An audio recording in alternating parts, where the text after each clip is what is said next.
Hi, I'm Sabina Armbruster and I am here with Connie Ann. Connie, thank you. Welcome. Hi, Sabina. Thank you for having me. Connie, I'm going to dive straight in. We've just had a conversation about your network marketing clients. And you said that one of the biggest mistakes that they make is that they don't have a clear goal for themselves, that others do, but they don't have one for themselves. Why is that a mistake? It's a huge mistake, Sabina. And thank you for asking that. If we don't know where we're going, we can't measure if we've gotten there or not. But more than that, first of all, other people will have a dream and a goal for you, and they have an opinion about where you should be and what you should do with your life. And the word should is a dangerous word. So when you say, I should do that, you have to ask yourself, is that really something that you want for your life? A goal will help you measure when you've gotten there. And a goal needs to be something big. A lot of people, when I talk to them, when I'm interviewing them, and they're thinking about um, going on a coaching journey with me, their goals are happiness, financial freedom, just a few dollars more. I just want to pay my rent. And even in them saying it, that energy is so low. But when you're moving towards something big and going after something you've never done before, like building a business, that goal, that excitement, that emotional connection to what do you really want and why do you want it is so important because things are going to get hard. Things are going to get tough. And you need it to keep you moving forward. If you're not really sure what you're building towards, and it's just like, I'm going to see today how much product I can move or how many clients I can enroll, then you're going to let yourself off the hook and you will never push beyond it. A clear emotional connection with a big goal is really where you need to go. One of the biggest mistakes that people make is playing it small, keeping their head out of the clouds. And I tell my clients, get your head in the clouds, be silly, be ridiculous, get as far reaching as you can with your dreams and goals. And yes, we have to bring them down and make them a little bit smaller, but that emotional connection, when you close your eyes and you see yourself on the yacht or in the big house or doing the good in the world, and how does that feel like when you have it? That excitement is going to take you so, so far. And you need that. Everybody wants happiness. Everybody wants financial freedom. So absolutely, please go for that. But what is it for you? Because what you want for financial freedom and what I want for financial freedom is not the same thing. So you have to define it and get emotionally connected to it so you can A, measure it, and B, it will help you weather the storms when they come. Connie, you were saying that we need to dream big and that we need to set big goals, get our head in the cloud. What happens though? Like, how do we get there? Because you also talked about playing it small. You know, you don't want to play it small, but you also want to have realistic goals. So how do I then know the difference, or how do I set that pathway? I say have an unrealistic goal, the big goal, the big thing. Most people don't really just want to pay their rent. They really want to own a house and they really want to be mortgage free. And they really maybe want to live in a penthouse or out in the country or by the ocean or in the mountains. Those are the dreams that we ought to go after. We need to go after the things that when we get them, we will shock ourselves and our family because you want it. It's something you want, and if you want something, you can have it. There is no energy out there. So whether people call it the universal energy, Allah, Buddha, God, whatever name a person associates with that beautiful energy, there's no energy out there that is going to give you that dream and that desire in your heart and then not let you have it. But if you really want it, you got to go after it. You got to be willing to do what it takes to get there. But then we just, like I said, cut it down. So if you want a $5 million house and right now you're just starting your company, let's start with 3 team members. If you want to climb Mount Everest, you do have to go to the gym, buy a comfortable pair of shoes, or 3 or 4. You have to buy a plane ticket to Nepal. So there's steps you have to do on your way to your big Mount Everest goal, but peg that Mount Everest goal Mm-hmm. and keep focusing on it. Makes perfect sense. And this is obviously why we need you, is to help us also create those smaller goals, because like you just said, we need that team. First thing we need is that team, which for a lot of people would be a goal in itself. Love it. So Connie, when we set these big goals and when we put a time to it, maybe we put a time to it, maybe we don't. But if we don't reach them straight away, or we get stuck in this day-to-day grind, then all of a sudden fear sets in that perhaps we can't reach that goal, perhaps we can't get there. And so people don't have the tools to overcome those fears. And that's another mistake that we make, is we don't have this full toolbox. How do we overcome that? Oh, that fear. It's a multi-layered onion, to be sure, but to identify what is the fear. And when I talk to people, it comes out in different ways, but when you're talking to somebody that knows how to get you through it, then those layers can come down. For example, I was talking to a gentleman just the other day, and he wasn't sure that he wanted to go to the next level in his company and to upper management. And it was started out as the fear of unknown. And I said, well, what's unknown? Let's talk about that. And so we talked about that for a minute. And then it came up that he said, well, I'm afraid of this, this, and this.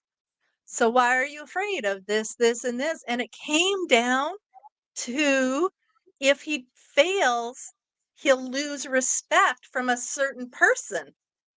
And so when we peel it back and we know what the fear is, now we can walk through it. Whenever we have to understand, Sabina, that whenever we go after anything big that we've never done before, we don't know how to do it. And that is a fear of the unknown that is going to stop us. But what is that unknown? Just like, what is financial happiness to you, or financial freedom? What is the fear of the unknown for you? What is your unknown? And in math, we always solved for X. So the unknown is your X. What is the unknown? Why are you afraid of it? And peeling that back.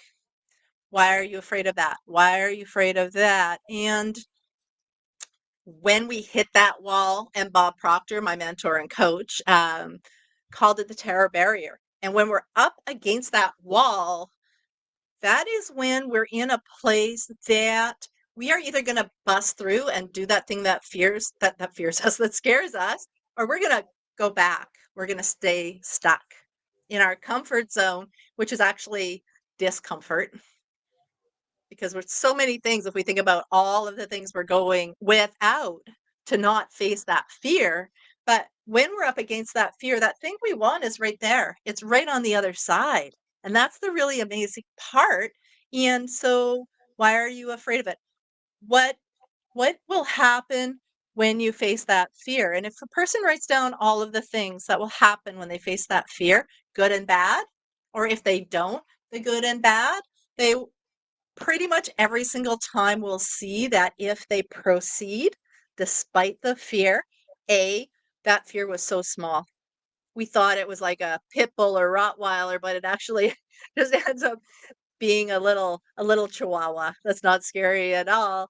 And also we get all those rewards, right? If you don't. And so in the case of the gentleman I was talking about, if he doesn't do it, that person would be disrespectful to or feeling disrespected anyway, that same emotion would play out. If you don't do it, he's going to be disappointed. And if you do it and fail, he'll be disappointed. So that is there and you can't do anything about it. But what if you do it and you succeed? What if that happens? That's the upside of facing that fear. And just about anybody that could go through that process, and this is a big process, most people can't do it on their own because our limiting thoughts, we don't want to face that fear ourselves. But if you can have a coach or a mentor, somebody you respect that will go through those questions with you, you will find that when you face that fear, it was nothing to be feared of. Right. So we got to get through it and we got to ask ourselves those hard questions or be asked those hard questions and get to the truth of it. Connie, with that fear, I love that question, or I love that list that you've just pointed out of what we can do. What happens though, okay, we've written the list today, in a week or 2 or 3 or a month, we've forgotten about that list, we've moved on, and then all of a sudden, fear sets in again. You know, do we go back to that list? Do we rewrite the list? You know, how do we maintain that positivity after going through that process? The fear is always going to come up. It's going to keep coming up because once you get through one, you're going to hit another.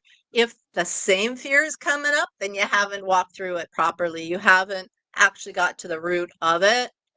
So, like a weed, you pull the weed up by the stalk and it appears to not be there anymore, but the roots are still underneath percolating and then it comes back up again. We got to get right to the root of it and talk about the root cause of it. And I am not a big advocate for talking about the past to move forward. I just want to talk about the forward and moving forward, the future and moving forward properly.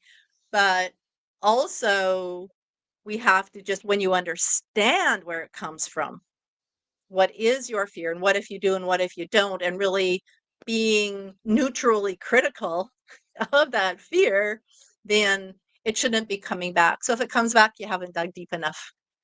It's still there. Okay, so we might need to work on that one. And so here's another one, is friends and family. A lot of the time we start a business or we've been in business for a while, and it may be a fear, it may be something within us, or it may be something that they verbalize, is that we get this sense of negativity, that they're all negative. And they may be saying, you know, what are you doing that for? Are you making enough money? You know, there may be a lot of negativity. How do we overcome that? Because we have to stop listening to them, right? In order to move forward. Yes. And the easy answer is to just ignore them, but it's actually the hard answer. I guess it's not really the easy answer. There's a book out, and the title of the book's been quoted a lot. And right now, as I'm saying this, the author has escaped me, so I apologize. But the title of the book is What Other People Think of Me Is None of My Business. And when we adopt that, it helps to walk past it. Our friends and family, in and because I work with network marketers now and I work with them because I have failed so many times in network marketing, but through my journey to where I am today, I now understand my mind and how the human mind thinks and operates, that now I can march through anything. And what other people think of us is none of our business 100% of the time. But our friends and family have a different story going on for them. They are going to be negative because maybe you've done it before, like me, and they're like, oh gosh, another one. And they see your number come up on their phone and they don't answer. You just stop getting invited out to events because it's like, oh, here comes Connie. She's got another thing she's doing.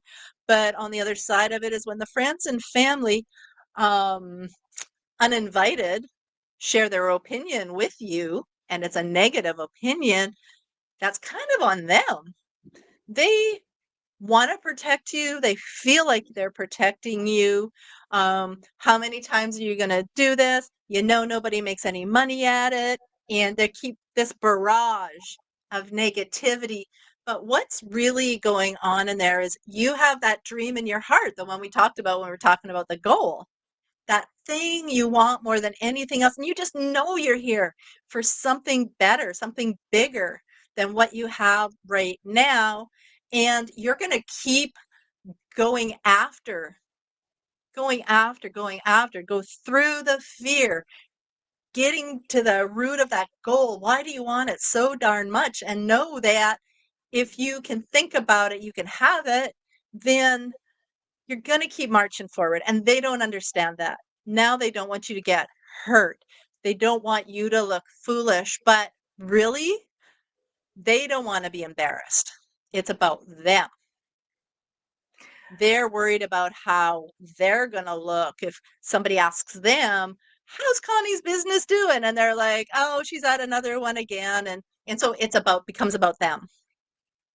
Also, if you do succeed, when you do succeed, they're going to feel bad. They're going to now know that they could have had it too, but they didn't. They're going to feel maybe judged because you did it and they didn't. But now you have to tell them what other people think of them is none of their business, and they should go after their dream, and they need to know what you now know. But the bottom line is it's their lack of confidence and their lack of results that they're imposing on you. So you got to know that you can do it and you can get there. If anybody is making the money you want to make in your company, you too can do it. You absolutely can, because we all have the same mind. And when you know that, and when you have that goal, that dream in your heart, that vision that you're emotionally connected to, when you know when fear strikes, you're going to walk through it, because right on the other side of it is that thing that you really, really want. When those negative friends and family do come up, you're just going to tell them to get out of my way, move aside, walk beside me, or I'm going to plow you over, because you know where you're headed. You know where you're going, because you have all of these three things in place. You won't take it from them, because it's your dream. It's your goal. It's in your heart. They don't know what you're capable of. And pretty much everybody that hears the sound of my voice right now, you don't even know what you're capable of yet, because you're capable of way more than you probably think right now that you're capable of. So those negative people, nuh-uh. They don't know what's in your heart. You got to let them go. Don't talk to them about your dreams. Be careful who you share your dreams with. You got to stand up for yourself, stick up for your dreams. And if anybody asks you that you think you're going to be afraid of what they're going to say about you, you don't tell them. And if they ask, you say, it's going really good. Thanks for asking, and change the subject. You don't tell them. Don't talk to them. Do you think it's We a don't good have to idea tell that them we about our dreams. do you think it's a good idea that we cut ourselves off from certain people when they're too negative? When they're, whether it's friends or family, or do we not do that? Um, I would never tell anybody one way or the other. I wouldn't presume to know every situation. Um, Sometimes we can't help it. Sometimes they're our family, and we have to go over there for a family holiday or a birthday or whatever reason. But Bob Proctor's advice on that to me when I asked him was, don't go as long, or don't go as often, and don't stay as long. But sometimes we have to. But you can excuse yourself. You can say, I have to go to the washroom, or, oh, there's something in the car I got to get, I forgot, and step away from the conversations. You don't have to be part of the conversations. Are there people that you need to get rid of? I believe I know from my own experience with myself and my clients that if you are your amazing self and you are positive and you're a go-getter and you're not going to buy into the negative conversation, and you're not going to listen to them about it, they're going to stop talking to you. They're going to stop coming around. They're going to stop asking you to go out with them, because Their darkness can't live in your light and they can't handle it. And again, it's about them. So, Connie, let's talk about the negativity when it comes to your work colleagues. So, you might be in a team, a network marketing team, and for some it's working, for some it's others. But because you're in a team, you talk all the time, right? Sometimes you need to air what it is that's worrying you, or, a conversation you've had with somebody, a potential client perhaps. Is that part of this negative conversation? Or how do we not get caught up in that negativity of that conversation? Because it's work conversation, so you've kind of got to be there. But it's a difficult balance, right? It is, and again, that's where mentorship, that's where coaching comes in, when because we don't have those. We are so ingrained in our whole lives about buying into somebody's story. If something, say, happened to you, Sabina, and I want to be sympathetic, and I'm like, oh, I know what you mean, and then by example, I'll tell you about something that happened to me, and then somebody else joins in, and it becomes a negative pity party. And so I'm validating your negative emotions. That is incorrect. That's not what that's about. When we're in a business situation and something negative happened with a client, I've been there. I used to work for one of the largest home security companies in North America here. And um, we can talk about this client situation. The client said this is what happened. How should I navigate through this? When I reach out to them next, what do you recommend that I say? And then you just do it and you walk away. It's not about, name calling or blaming. It is staying neutral in that. So we can look at things completely from a neutral standpoint. For example, say you have a piece of china from your grandma's wedding dishes set, and you drop it and it breaks, or somebody else drops it and breaks it. Okay, you sweep it up, you put it in the garbage, or you make a mosaic out of it, but you got to stay neutral. And it's the same with that, right? There can be a brief moment of, oh goodness, but it is what it is.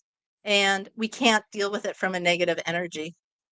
And if you pick up the plate with negative energy because you're mad, you're probably going to cut your finger anyway. So like, what's the point in being angry? We can't solve anything from that. Same with our clients. When a client has a bad situation, we can't figure it out and problem solve it from negative energy. And if a team member comes to you and starts talking to you about negative stuff about the customer, the question that I use even now when people call and I'm like, how can I help you? And they start dumping, I'm like, okay, but how can I help you? I hear you, but how can I help you?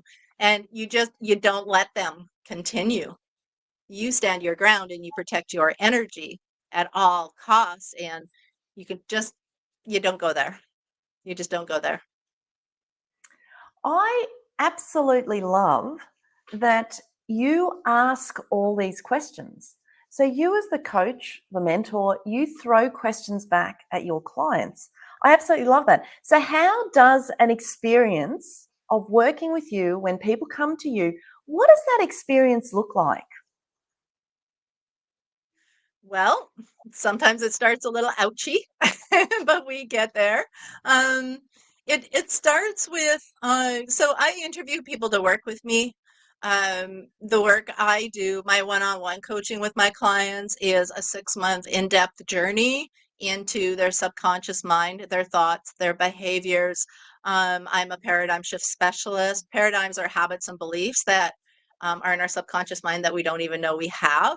And so it takes some rooting around and some truths around things. And the first truth is, um, and one of the questions I delve into during my interview process is, are you ready to admit that your results are up to you? That maybe you're doing things that are keeping you stuck, and that your results in your life are a combination of your choices that you've made in your life. And yes, sometimes there's outside circumstances. I get that. But for the most part, we all have choice. And so the journey starts with always the goal.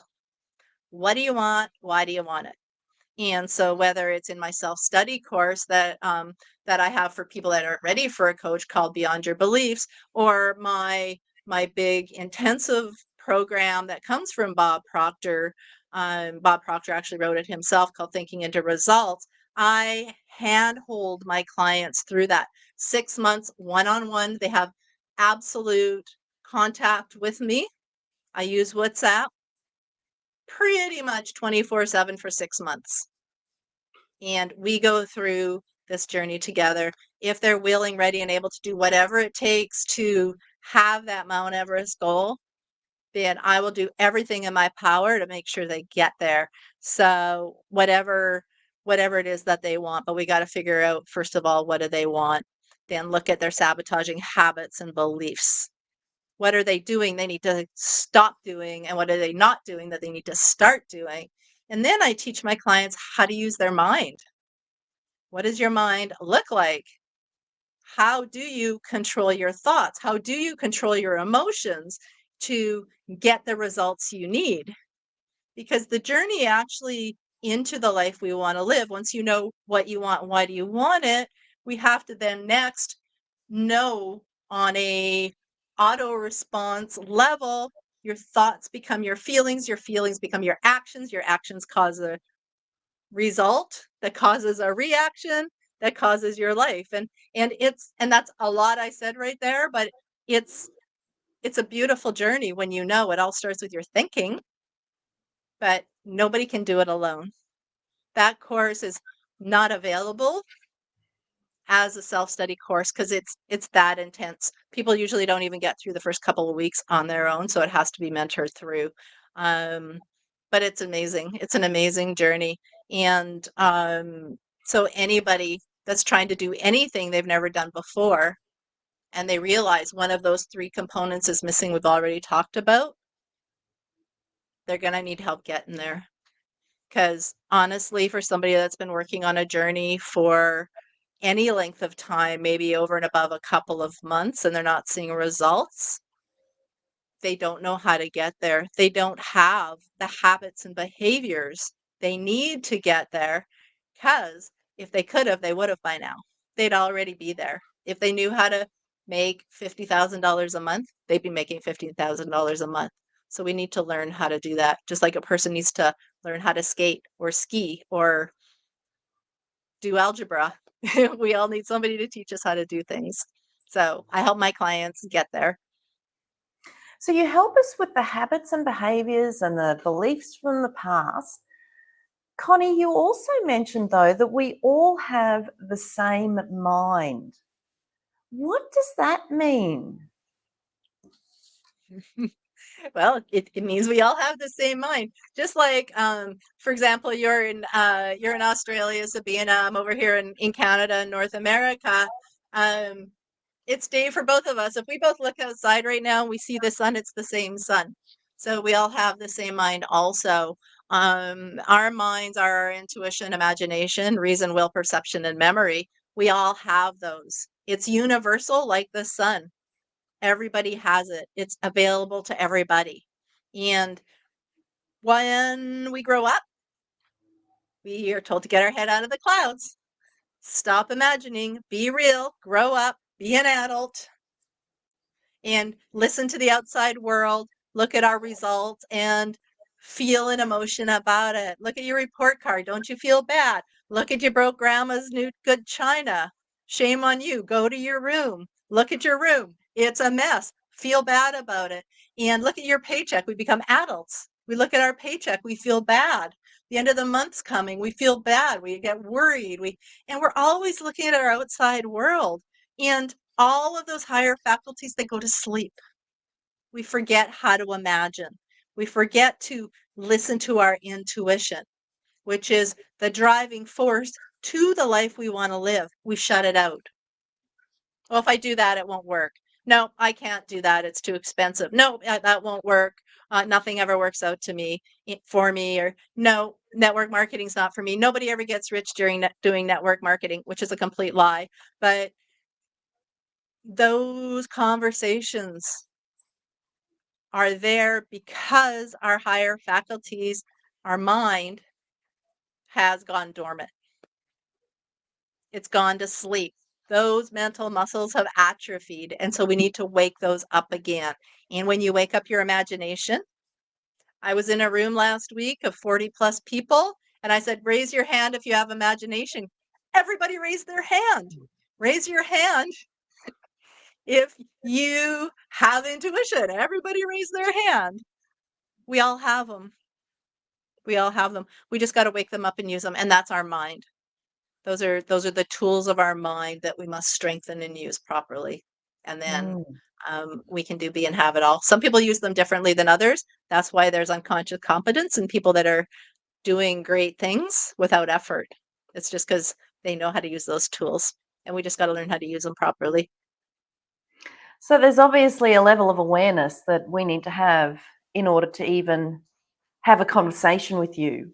I guess, Connie, how did you get into this? Like, you're extremely passionate. You know an awful lot about this topic. How did you get into this? Oh, I fell into it. I guess I'll say I fell into it. I fell hard.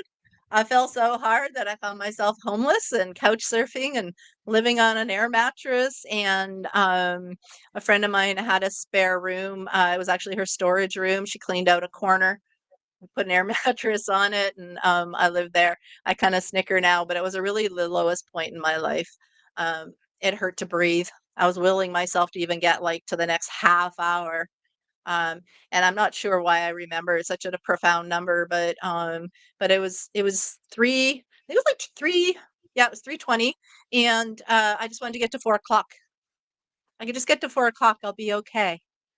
I'll just get to 4:30 and I'll be okay. Okay, it's 8 o'clock. I'm gonna try and go to sleep now. Tomorrow I'll be okay. And I just had to get from step to step to step. A good friend of mine gave me a book called The Secret. And that's actually this exact book right here over my shoulder on the shelf right there. Um, and I thought, geez, I got nothing to lose. Like literally, I had nothing to lose. So I tried it. And one of the first things I remember manifesting was money. I just wanted like $100.